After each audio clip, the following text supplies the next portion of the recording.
자, 가로넣기 6주차입니다. 계약 총각론 내용입니다. 1번 계약 내용이 제시되지 않은 상가 아파트 분양 광고는 뭐죠? 청약이 아니라 청약의 유인이죠.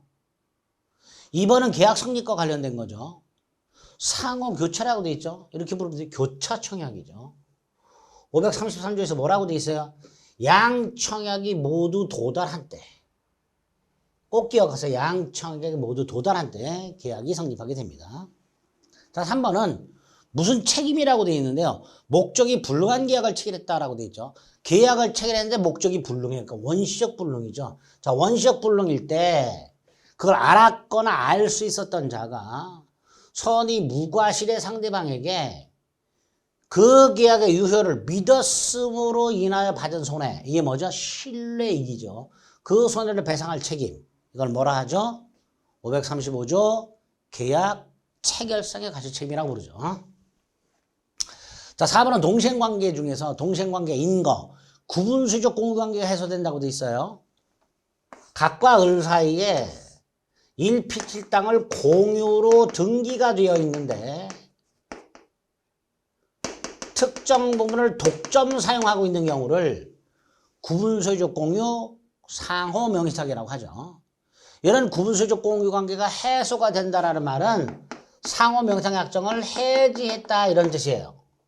그래서 각각 단독 소유권을 취득하게 됩니다. 그럼 어떻게 해야 되느냐? 서로 지분을 교환해야 돼요. 대외적으로 공유이기 때문에 갑은 공유 지분의 효력이 여기에도 미치고요. 을의 공유 지분의 효력은 여기에도 미치게 됩니다. 이렇게 서로 각각 독점하는 부분에 효력이 미치는 지분을 맞교환하게 됩니다. 그 관계는 동시이행 관계겠죠. 5번, 자, 갑과 을 사이에 매매 계약을 했습니다. 갑의 재산권 이전과 을의 대금 지급 채무는 동시행 관계죠. 그런데 갑의 재산권 이전 채무가 갑의 귀책 사유로 이행 불능이 되고 손해배상 채무로 바뀌었을 때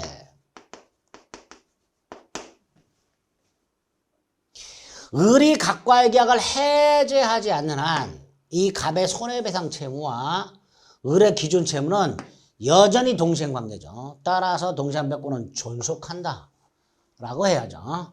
동시행관계에 있는 쌍방채무 중 매도인의 채무가 매도인의 귀책 사유로 이행불능으로 손해배상 채무로 바뀌었을 때 그 손해배상 채무는 상대방 채무와 여전히 동시행관계가 됩니다. 6번 후발적 불능이 당사자 쌍방 책임 없는 사유로 생겼다. 갑과 을 사이 토지 매매 계약을 했는데 계약 체결 이후에 이행 전에 토지가 수용이 돼서 갑의 채무가 불가능해졌다. 이거 뭐죠? 위헌부담이죠. 위헌부담. 그래서 갑은 목적물 인도 의무를 면하는 대신 대금 청구할 수가 없다가 원칙이죠. 위헌부담의 문제가 발생하게 됩니다. 7번 채무자와 인수인 사이의 계약으로 체결하는 무슨 채무인수는 이라고 돼요. 이 채무인수가 두 개가 있죠. 면책적 채무인수와 병존적 채무인수 두 가지가 있죠. 그 중에 제3자를 위한 계약으로 볼 수 있는 것은 병존적 채무인수죠. 병존적 채무인수. 8번 낙약자는 요약자와 수익자 사이의 법률관계. 이게 뭐예요? 요약자와 낙약자 사이의 법률관계가 기본관계, 보상관계고 요약자와 수익자 사이의 법률관계가 대가관계인데 대가관계는 제3자를 위한 계약에 아무런 영향을 미치지 않죠. 따라서 설령 대가관계 문제가 생겨서 항변권이 있을 때 낙약자는 이 대가관계 하자를 이유로 수익자에게 대항할 수가 없고요. 거절 못하고요. 요약자도 마찬가지입니다. 이 대가관계가 부존재한다. 대가관계가 무효라는 이유로 낙약자에 대한 채무행을 거부할 수가 없게 됩니다. 대가관계는 제3자를 위한 계약에 아무런 영향을 미치지 않는다. 9번 합의 해제라고 되어 있죠. 합의 해제할 때는 채무이행 제공을 할 필요가 없지요. 합의 해제는요. 채무 불이행을 이유로 하는 해제가 아니잖아요. 그냥 합의 해제잖아요. 법정 해제는 채무 불이행을 이유로 해제하죠.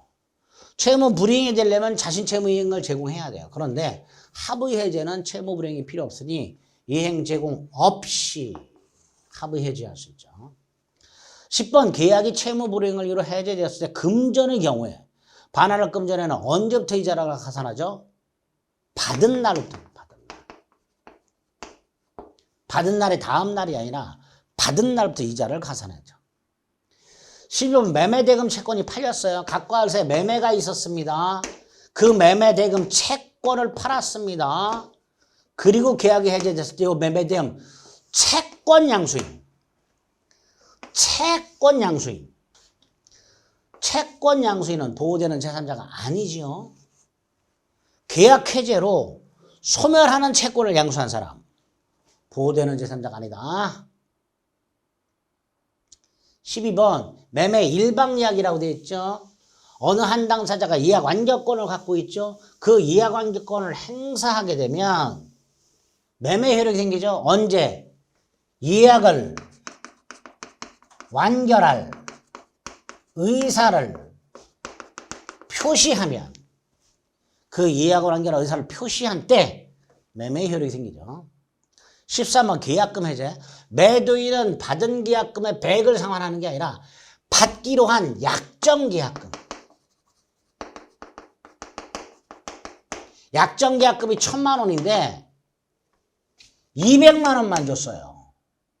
그럼 수령자 매도인은 100 상환하고 해지할 수 있는 경우에 그 기준 금액은 수령한 계약금이 기준이 되는 게 아니라 약정한 계약금이 기준이 됩니다. 14번 대금지급 장소. 첫째, 약정이 있으면 약정 장소. 두 번째, 약정이 없으면 원칙 매도의 현 주수지. 세 번째, 인도와 동시에 지급할 때는 인도 장소죠. 14번 인도 장소가 되겠죠. 15번은 채권 매매 담보 책임인데요. 이 채권 매매 담보 책임은 첫째, 채권을 파는 사람이 매도인의 재산 상태에서 큰 소리를 뻥뻥 쳐야 돼요. 걱정하지 말아라 이렇게. 이 채권은 튼튼하다. 상품권을 하면 팔면서 이 상품권 튼튼한 상품권이야 이렇게. 매도인이 채무자의 재산 상태에서 큰 소리 뻥뻥 쳐야 되고요. 두 번째, 이 채무자의 재산 상태는 언제를 기준으로 하는가? 원칙이 계약 당시예요. 원칙이 계약 당시인데 다만 이 채권이 변제기가 도달하지 않은 채권이야. 그럼 변제기 당시. 변제기의 자력을 담보한 것으로 변제기의 재산 상태를 큰 소리 친 것으로 추정하게 됩니다. 16번 환매기간. 부동 환매기간은 5년, 동산 환매기간은 3년을 넘지 못하죠. 17번 임차인이 뭘 지출한 경우에 종료시에 가액 증가가 현존한 때 지출액 또는 증가액 청구하는 거 필요비예요, 유익비예요? 유익비죠. 필요비는 지출을 즉시 청구할 수 있고요. 유익비는 임대차 종료 시에 가액 증가가 현존한 때 청구할 수 있죠. 18번 건물 기타 공작물 임차인은 그 사용의 편익을 위해서 임대인 동의를 받아서 부속한 물건에 대해서 임대차 종료 시에 매수 청구할 수 있죠. 부속물 매수 청구이죠. 임대인 동의 얻어 부속시킨 거. 또 하나가 있죠. 임대인으로부터 매수한 부속물. 두 가지. 임대인 동의 얻어 부속한 물건이나 임대인으로부터 매수한 물건에 대해서 종료 시에, 임대차 종료 시에 부속물 매수를 청구할 수 있습니다. 19번 반면에 건물 기타 공작물 소유를 목적으로 하거나 소유 목적, 식목, 나무 심는 거, 체험, 소금 채취하는 거, 목축, 소말량, 돼지를 기르는 거 이런 것을 목적으로 하는 토지 임대차에서 종료가 아니라 기간이 만료한 경우에 임대차 기간이 만료한 경우에 지상물이 현존하고 있다면 임차인은 뭐 할 수 있죠? 갱신을 청구할 수 있고요. 거절을 당하면 지상물 매수를 청구할 수 있죠. 마지막 20번 임차인은 임차권 양도 전대하지 못합니다. 뭐 없이? 임대인 동의.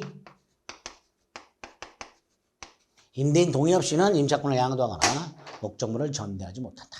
이렇게 계약 총각론에 관련해서 가로넣기까지 살펴봤습니다. 가로넣기는 짜투리 시간 활용하시는 거예요. 가로넣기만 본격적으로 공부해야지 그러지 마시고 짜투리 시간 활용하는 거예요. 10분, 15분, 5분, 10분 이렇게 틈틈이 밥 먹을 때 듣고 뭐 화장실에서 보고 이렇게 짜투리 시간 활용하기 위한 목적이니까 심심할 때마다 자꾸 들어주시기를 부탁드리겠습니다. 자, 그래서 이제 가로놓기까지 전부 정리가 됐습니다. 기출하고 가로놓기 보시느라 고생 많으셨습니다. 여러분들이 자꾸 반복해서 열심히 봐주셔야 합격증이 빨리 다가오는 거예요. 한 번 듣고 좌절하고 그러시면 안 돼요. 민법은 수차례 들으셔야 길이 보이고 빛이 보입니다. 한두 번 보신 것 같고 답답하다 하시면 절대로 안 됩니다. 아시겠죠? 반복만이 살 길이다. 다시 한번 말씀드리겠습니다. 고생하셨습니다.